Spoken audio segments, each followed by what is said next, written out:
El Ministerio para la Enseñanza de la Palabra de Dios presenta al maestro Mario Barroso con una palabra de Dios para su iglesia hoy.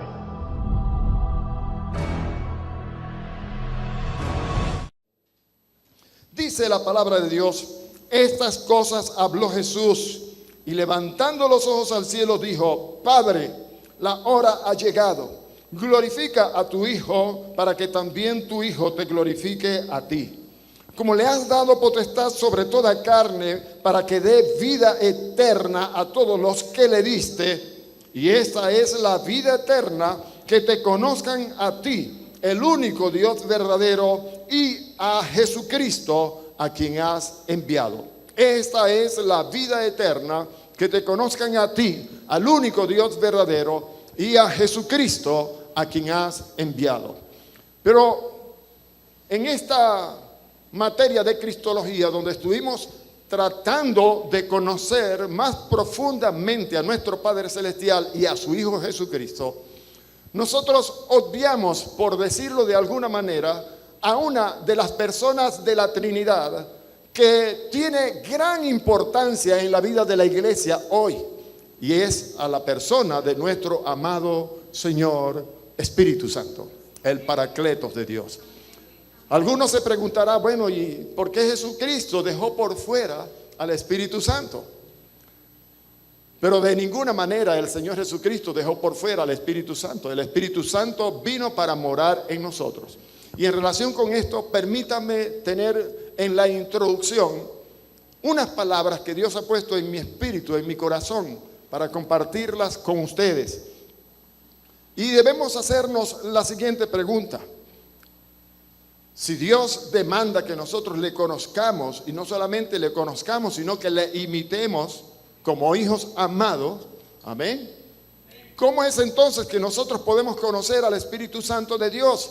¿Y cómo es que nosotros podemos verle? Porque una de las cosas que Jesucristo menciona cuando nosotros leemos las Escrituras es que el mundo no puede conocer a la persona del Espíritu Santo porque no le ve ni le conoce. Usted puede leer conmigo allí en la segunda etapa de la guía de neumatología. Al final hay un texto en el capítulo 14 de San Juan y versículo 17 que dice esto: el Espíritu de verdad, al cual el mundo no puede recibir porque no le ve ni le conoce, pero vosotros le conocéis porque mora con vosotros y estará en vosotros. Una vez más debo decirles, recordarles que cuando nosotros leemos en los evangelios, debemos tener comprensión de que Jesús está hablando a un pueblo que era el pueblo de Israel, que estaba sujeto a la ley de Moisés, y que aún la iglesia del Señor no existía, aún la iglesia del Señor no se había manifestado, el Señor aún no había derramado el Espíritu Santo de Dios. Él tenía primero que cumplir los propósitos de Dios, los designios de Dios. Él tenía primero que ir a la cruz del Calvario, dar su vida en rescate, en propiciación por todos nosotros, como el Cordero de Dios que quita el pecado del mundo, y luego resucitar.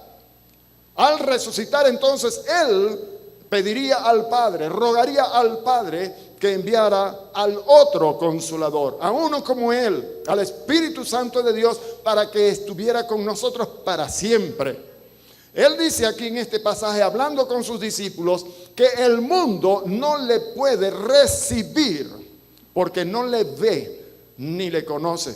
Obviamente nosotros podemos hacernos entonces la pregunta: quiere decir que nosotros que no somos del mundo, que somos el pueblo de Dios, un pueblo celestial, un pueblo que es sobrenatural, un pueblo que nació en el corazón de Dios, somos la iglesia amada del Señor, sí le podemos ver y sí le podemos conocer.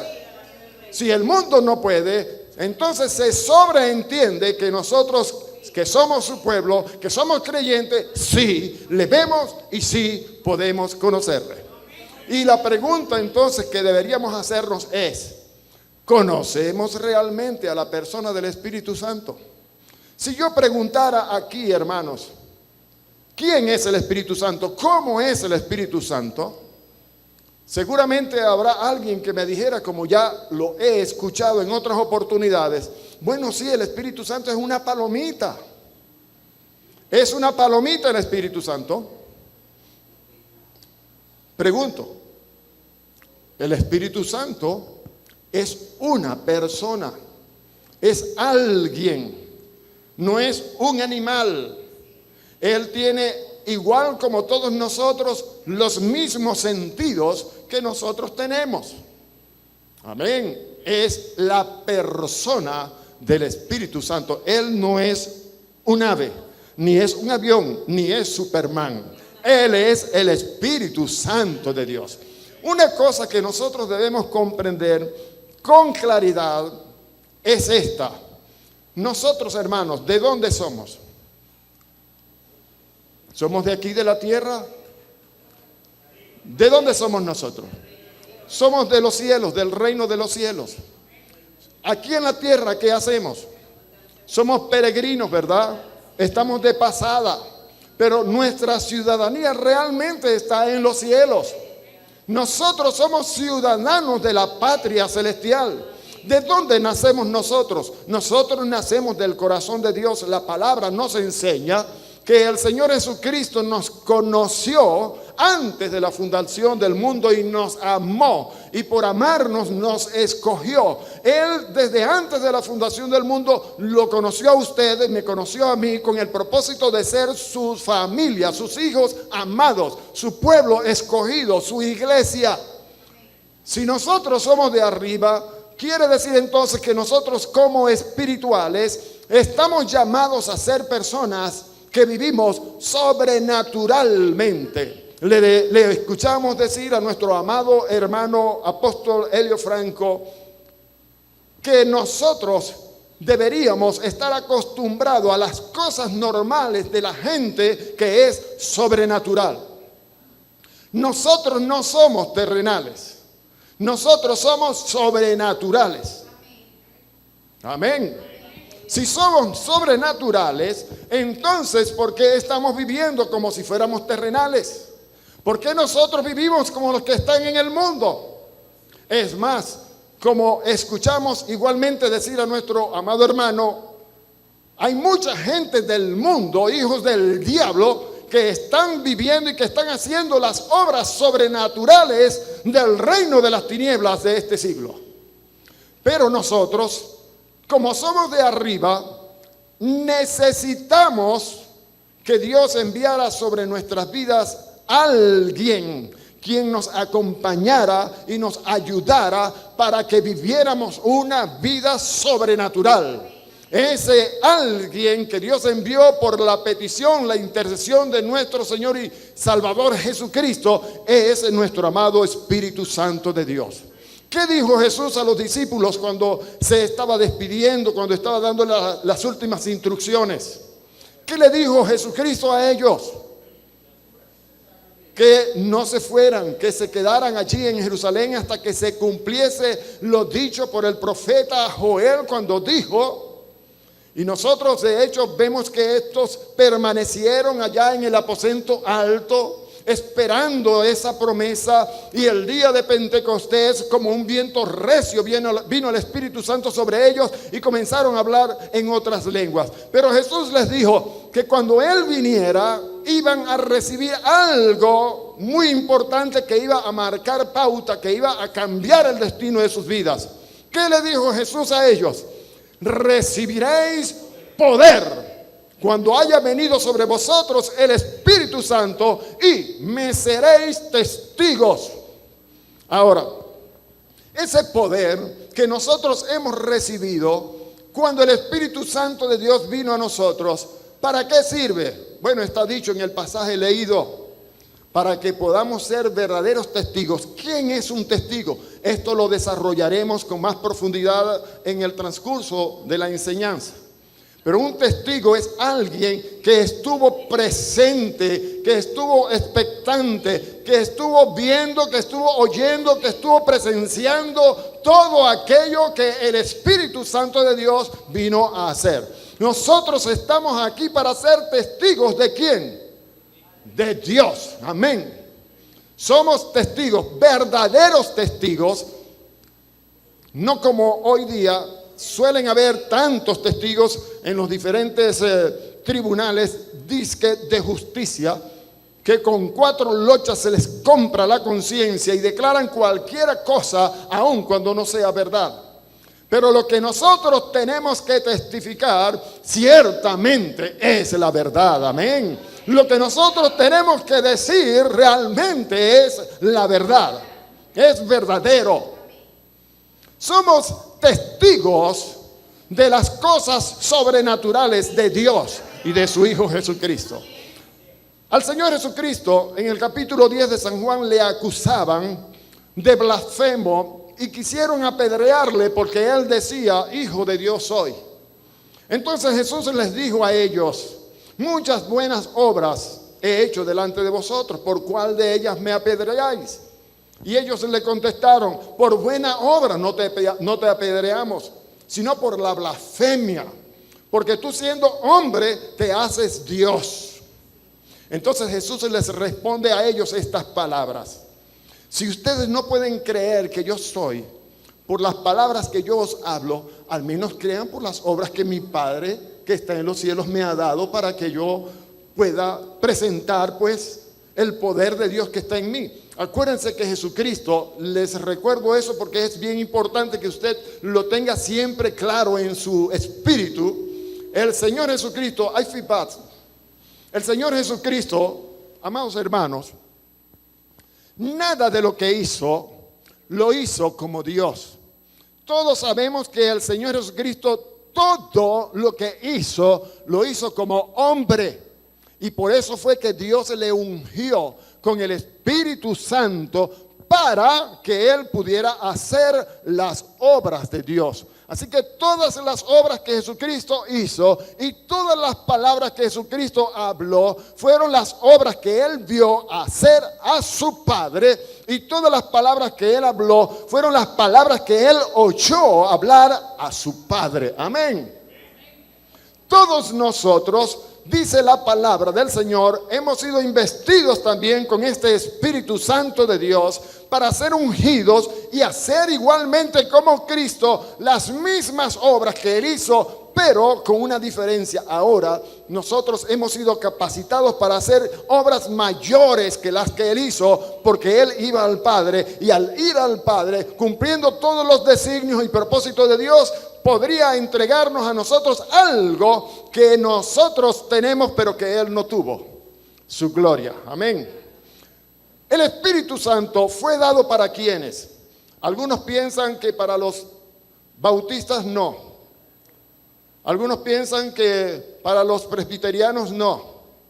Pero ¿qué dice el apóstol Pedro cuando se levanta ya en Hechos capítulo 2 y comienza a predicar aquel discurso inspirado por la unción del Espíritu Santo de Dios que había en él, que había recibido?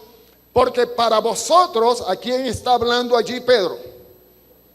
Porque para vosotros es la promesa, para toda esa gente que se había acercado a celebrar la fiesta de Pentecostés que estaba en Israel. Para vosotros es la promesa, y para vuestros hijos, y para los que están lejos, y para todo aquel que Dios nuestro Señor llamare. Lo que está diciendo Pedro allí es que la promesa del Espíritu Santo no era solamente para aquel grupito de 120 personas que estaban esperando en el aposento alto, sino que la promesa también era para aquella multitud de personas que estaban oyéndoles, y para los que habrían de nacer de ellos, y todos los que habrían de venir por las edades a través de toda la historia. Esa promesa era para todo aquel que pudiera creer. Varones hermanos, ¿qué haremos? Crean en el Señor Jesucristo y serán salvos. Así que para todos aquellos que crean es la promesa. El Espíritu Santo ha sido enviado por Dios para bendecir a todos. Amén. Todos entonces debemos tener bien claro esto. El Espíritu Santo de Dios nos ha sido enviado y es una persona que vino para estar en nosotros. Vamos a leer un pasaje aquí. En Juan 14, versos 15 al 17, dice: si me amáis, o si me aman, guarden mis mandamientos. Voy a leer la versión Peshitta. Si me aman, guarden mis mandamientos, y yo intercederé ante mi Padre, y les dará otro ayudador para que esté para siempre con ustedes, y el Espíritu de la verdad, a quien el mundo no puede recibir porque no le ha visto ni le ha conocido, pero ustedes lo conocen porque habita con ustedes y está con ustedes. Hay algo aquí bien interesante, hermanos, que nosotros debemos aclarar. Recuerden que Jesús está hablando con unos que aún no pertenecían a la iglesia del Señor. Porque muchas veces cuando nosotros leemos estos pasajes, ignoramos el contexto histórico-cultural en el que se está escribiendo la palabra. Ignoramos, no apreciamos lo que hay en el contexto. Cuando Jesús está hablando con sus discípulos, recuerden que la iglesia aún no había tenido manifestación. La iglesia comenzó su manifestación en este mundo luego de que Jesucristo fue muerto y resucitado. Cuando Él resucita, que Él tiene el poder de la resurrección, yo soy la resurrección y la vida, nadie viene al Padre sino por mí. Él como resurrección permitió ahora en su resurrección que todos los que creyéramos en Él también fuéramos resucitados. Amén. Cuando Jesús resucita, se operó en Él un poder que Dios desató desde su gloria misma, enviándola al lugar donde se encontraba, pagando, purgando nuestro pecado, purgando nuestra muerte allá en el Hades, en el infierno. La palabra nos enseña que Él estuvo 3 días y 3 noches en el corazón de la tierra. Y Él estuvo allá sufriendo, padeciendo los terrores de la muerte. Recuerden que Él cuando muere, el pecado del mundo fue puesto sobre Él. Y cuando el pecado del mundo fue puesto sobre Él, en Él estábamos siendo juzgados todo el género humano. Él no vino para condenar al mundo, Él vino para que el mundo sea salvo por Él. Ya nosotros hemos explicado que en el Señor Jesucristo el pecado que todos nosotros heredamos desde Adán hasta nuestros días fue cancelado. Y el pecado que condena al mundo ahora es no creer que Jesucristo es el Señor que vino para dar su vida en rescate por muchos. Así que Él vino en rescate por muchos, no para condenar, sino para salvar. Ahora, una vez que Él está allí en el lugar de la muerte, sufriendo los terrores de la muerte, viendo Dios que Él no merecía la muerte por cuanto Él nunca pecó. El único ser que no heredó la naturaleza de pecado y de muerte, el único ser que no pecó, que no habló engaño, ni hubo mentira en su boca, se llama Jesús. Luego Él no se merecía la muerte, pero estaba allí por causa del pecado del mundo. Él estaba sufriendo los terrores de la muerte que nos merecíamos todos nosotros. ¿Qué dice Pablo en la carta a los Efesios capítulo 1? Cuando leemos los versos 13 en adelante, dice que Él estaba orando a Dios para que nos diera espíritu de sabiduría y de revelación en el conocimiento de Él, para que nosotros supiéramos cuáles son las riquezas de la gloria de su herencia en los santos y cuál es la supereminente grandeza de su poder para con nosotros los que creemos y cuál es el poder de su fuerza. Amén, que opera en nosotros, el poder de la fuerza que fue arrojado sobre Jesús para resucitarle, vivificarle de entre los muertos. Ese poder que Dios arrojó sobre Jesucristo, cuando Él estaba en ese lugar, es el poder que actúa en nosotros. Ese poder es el que opera en nosotros, está en nosotros. Así como Dios resucitó a Jesucristo de entre los muertos, con Él también nosotros los que creemos somos igualmente resucitados. Amén. Por eso es que ahora nosotros tenemos vida en abundancia y vida como la tiene Dios, nuestro Padre Celestial. Todo aquel que en Él crea no se pierde, sino que tiene vida eterna. Damos gracias a Dios por eso, porque tenemos la vida misma de Dios. Amén. Hay aquí algo que el Señor Jesucristo le dice a los discípulos. Y es que el mundo no le puede recibir. Cuando nosotros hablamos del mundo, entiéndase, estamos hablando de aquellos que viven como si Dios no existiera, que están totalmente alejados de Dios, ajenos a las cosas de Dios. El mundo, aquellos que son prisioneros de la esclavitud, del pecado y de la muerte, aquellos que viven esclavizados en las tinieblas de este siglo, no pueden ni verle ni recibirle, mucho menos. Mas vosotros le conocéis, dice el Señor Jesucristo.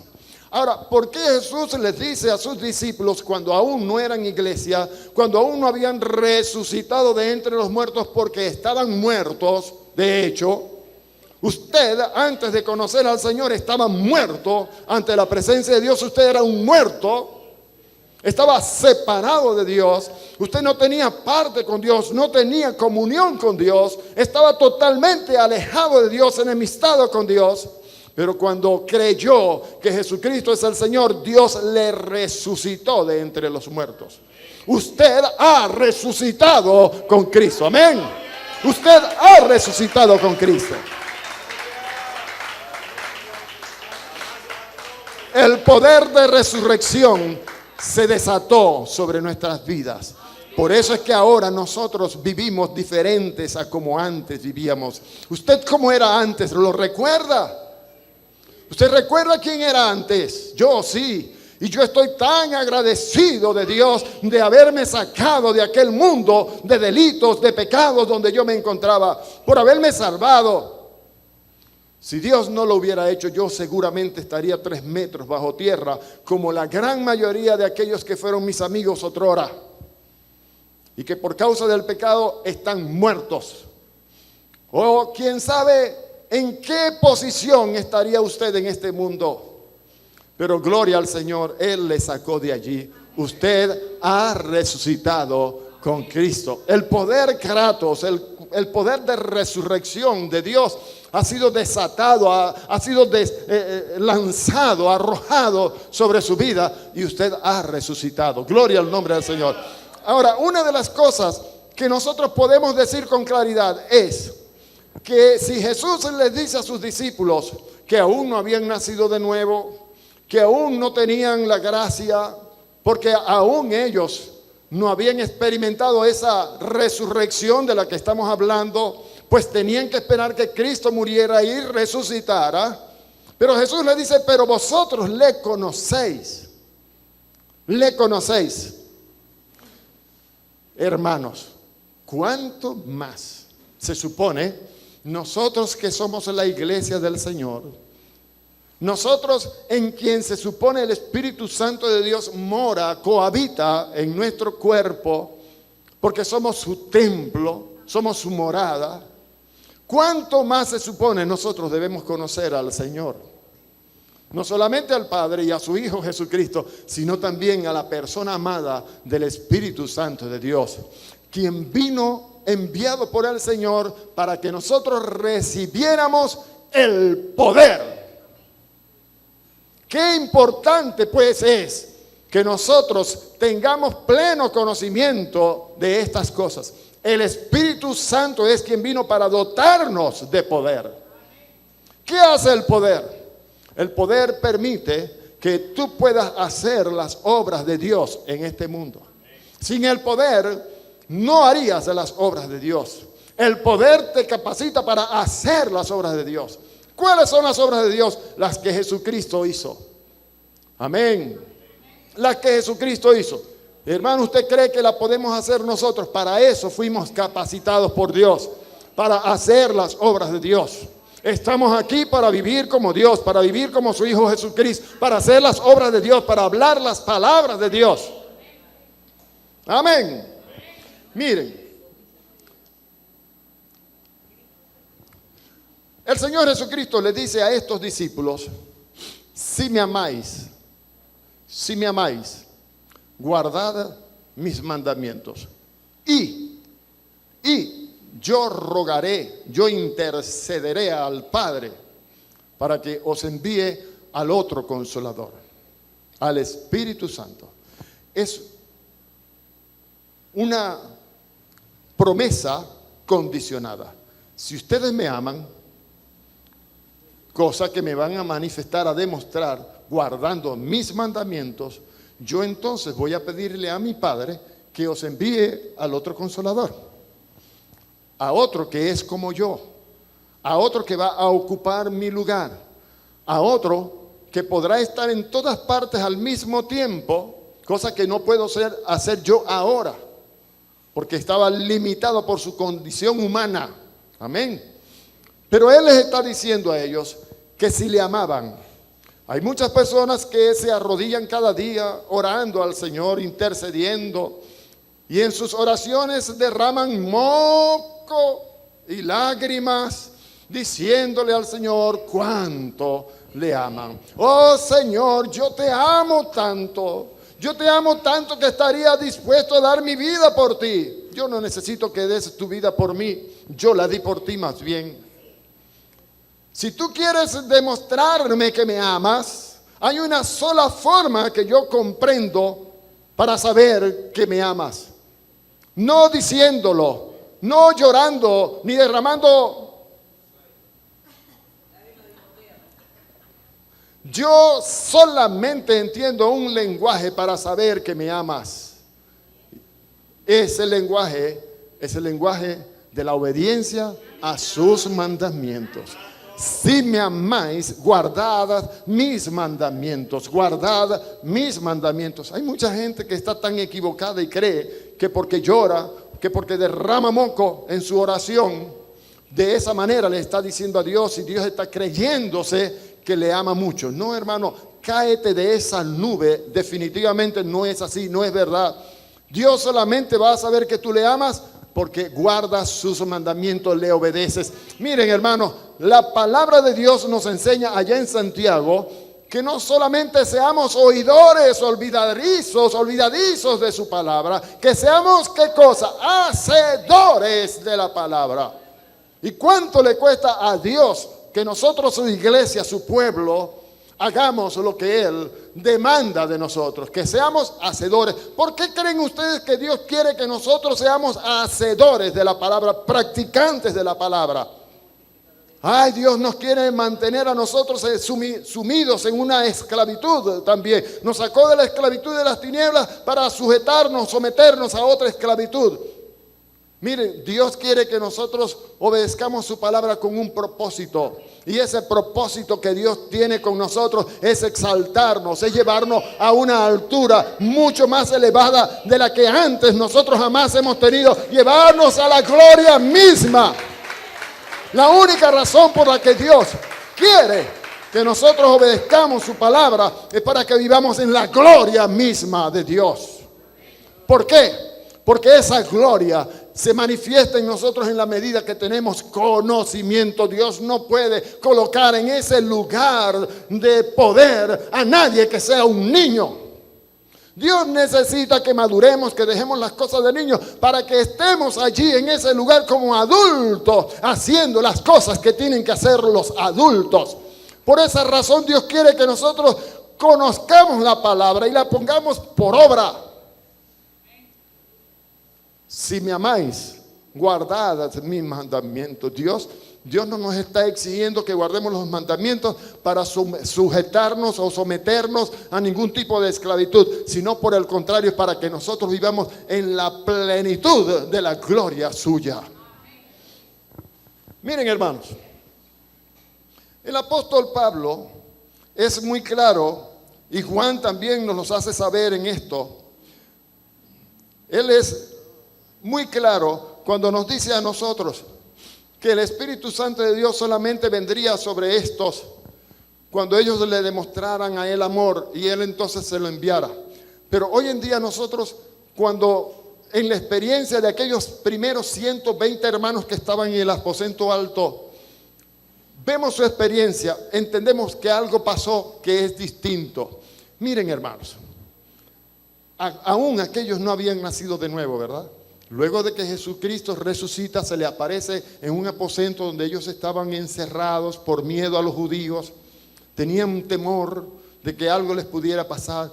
Él se les aparece y puesto en medio les dice: paz a vosotros. Como me envió el Padre, así yo os envío.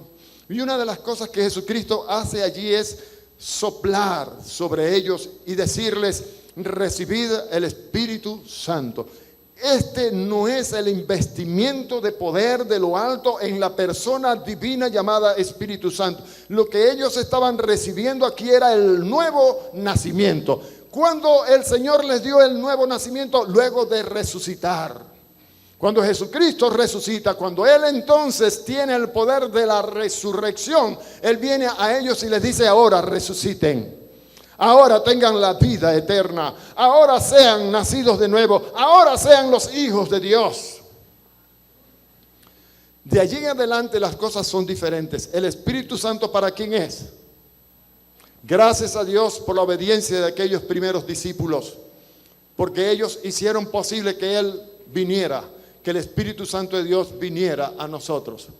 Pero ahora el apóstol Pablo, cuando está ante toda esa multitud, dice estas palabras: porque para vosotros es la promesa, y para vuestros hijos, y para los que están lejos, y para cuantos el Señor nuestro Dios llamare, para todos los que están dispersos a través del tiempo y de las edades, a través de los espacios de este mundo, para todo aquel que crea es la promesa. El Espíritu Santo fue enviado para que habite en todo aquel que cree que Jesucristo es el Señor. ¿Cuántos creen que Jesucristo es el Señor? Para usted es la promesa.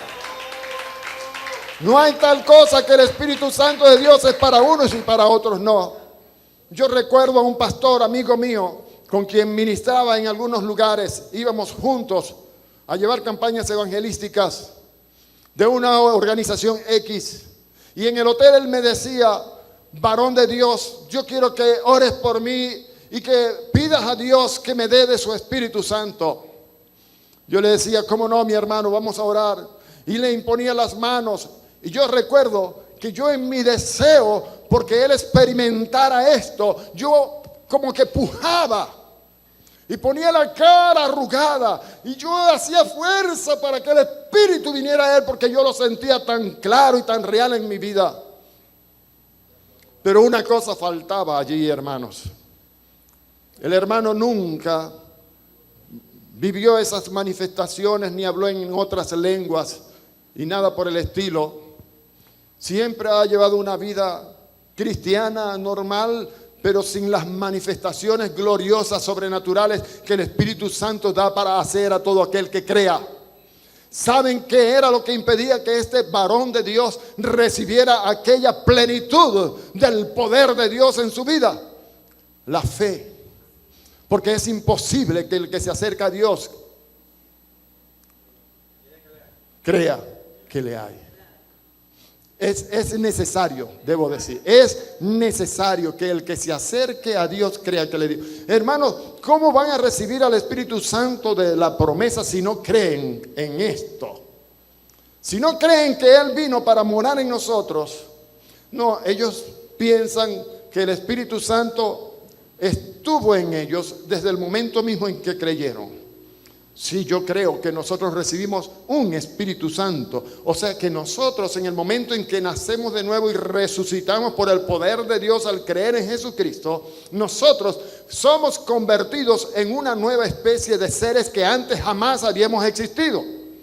Nosotros que estábamos muertos, ahora somos un espíritu que es totalmente nuevo, imagen y semejanza de Dios. Somos santos, pero ese somos nosotros. Pero hay otro que es el Espíritu Santo de Dios, que fue enviado para que morara en nosotros, juntamente con nosotros, como un espíritu con nosotros. Ahora, el mundo no le puede ver, no le puede recibir, porque no le ve ni le conoce. Mas vosotros le conocéis. ¿Por qué? ¿Cómo leíamos allí?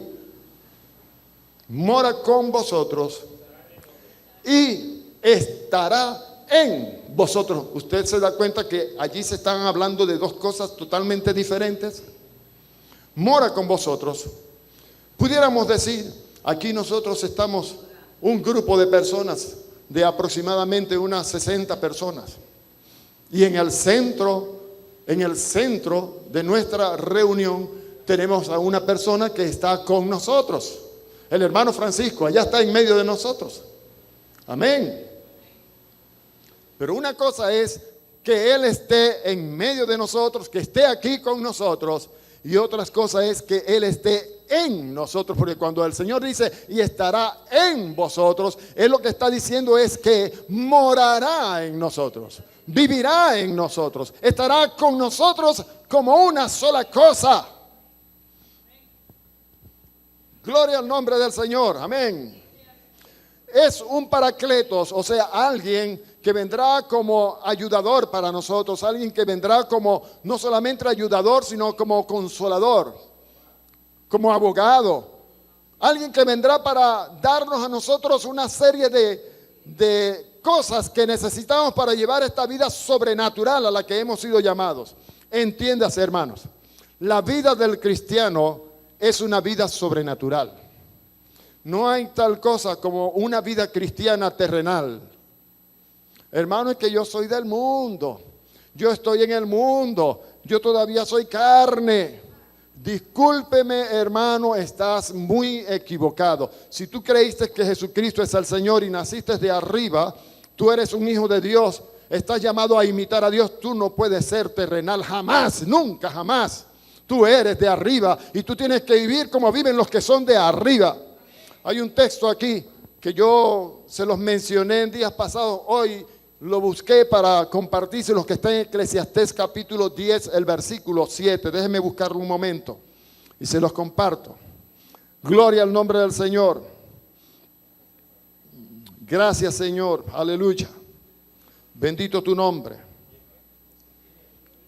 Capítulo 10, versículo 7. Dice aquí el proverbista: vi siervos a caballo y príncipes que andaban como siervos sobre la arena. Lo que hemos tratado de explicar con esto es, nosotros somos príncipes del Altísimo. ¿Y cómo es que nosotros, una cosa que es contradictoria, que somos príncipes, que somos reyes, que debemos estar arriba, andamos más bien como deben andar los siervos? Los siervos andan sobre caballo y los príncipes andamos sobre la arena, caminando sobre la arena. Nunca se ha visto esto. Y como nosotros le escuchamos al amado hermano pastor Elio Franco, hoy en día los brujos están haciendo obras sobrenaturales más grandes que las que hace la misma iglesia. La iglesia debería tener una vida normal de lo sobrenatural de Dios. La iglesia del Señor debería estar acostumbrada a estar viviendo una vida sobrenatural de obras, de milagros, de señales, de prodigios. ¿Qué es lo que está pasando con la iglesia de Dios? Que desconoce a la persona del Espíritu Santo. No estamos entendiendo, no estamos conociendo que Él vino para morar en nosotros y capacitarnos sobrenaturalmente para vivir vidas sobrenaturales. Las obras de Dios son las obras que deberían verse en nuestra vida en todo tiempo, en todo momento. ¿Lo creen? Amén. Qué bueno, Señor. Miren, hermanos, el Espíritu Santo, como paracletos, hay algunas personas que piensan que paracletos, ayudador, como se le traduce también, consolador, confortador. El término, el vocablo aquí paracletos que se le atribuye al Espíritu Santo, no demuestra lo que Él es por su persona, sino por lo que hace. El término más bien debería a nosotros descubrirnos a la persona por lo que hace. El paracleto es alguien que es llamado en necesidades que nosotros pudiéramos tener para ayudarnos en esa situación, en esos momentos, en esos conflictos. Amén. Entonces, el confortador, ¿qué hace? Nos llena a nosotros de vigor, de nuevas fuerzas. El confortador es alguien que viene para animarnos, para estimularnos, para hacernos sentir gigantes como deberíamos nosotros sentirnos en todo tiempo en este mundo. Estamos acá para vivir así como gigantes en el Señor. Gloria al Señor. Aleluya, Señor. Gracias, Padre. Mi hermano Octavio López, ¿cómo está, hermano? Bendiciones para usted, un aplauso al Señor por la vida de nuestro hermano. Qué bueno. Bienvenido, mi hermano. Estamos contentos. Pastor Joel López, allá nuestro hermano ya pronto nos estará dando unas palabras de saludo. Bienvenido. Qué bueno. Estamos contentos, todo el pueblo, toda la iglesia, la escuela, todos estamos intercediendo, declarando una palabra de parte de Dios, creyéndole siempre a Dios. Y en ese espíritu estamos. Qué bueno es el Señor. Hasta aquí, hermanos, lo que hemos estado hablando, tratando, lo estamos entendiendo, ¿verdad? ¿Cuál es la vida eterna? Que te conozcan a ti, al único Dios verdadero y a tu Hijo Jesucristo. Pero Jesucristo dice ahora que también es necesario, se supone, debería ser lo normal, que nosotros, sus hijos, la iglesia del Señor, le conocemos, porque si el mundo no le puede ver, no le conoce y no lo puede ver, por eso no le puede recibir, se supone entonces que nosotros sí le podemos ver y le conocemos. Pero ¿qué es lo que está pasando? Lamentablemente la iglesia del Señor, por causa de que no quiere pagar el precio que se tiene que pagar, que es el conocer la palabra de Dios para venir al conocimiento pleno del Señor, la iglesia por desconocer la palabra, pues está perdiendo lo bueno y lo grande que es la vida cristiana. Dios quiere que nosotros llevemos vidas de victoria, de gloria, siempre. Y Él vino, el Espíritu vino para que nosotros fuéramos dotados de poder de lo alto. No es un poder que dan los hombres. El poder que nosotros hemos recibido es el poder que viene de lo alto. Y la única manera de que el poder de Dios se manifieste a través de nosotros es que nosotros le conozcamos. Amén. Nosotros debemos conocer. El Señor Jesucristo le está diciendo aquí a los discípulos lo siguiente: os encargo una dura tarea y os mando a una misión difícil. Estamos hablando de los discípulos que Él tenía antes de ir al Calvario, antes de su sacrificio y de su resurrección. Voy a enviarles a alguien que les va a ayudar para que ustedes puedan llevar esa labor, esa tarea que les estoy encomendando.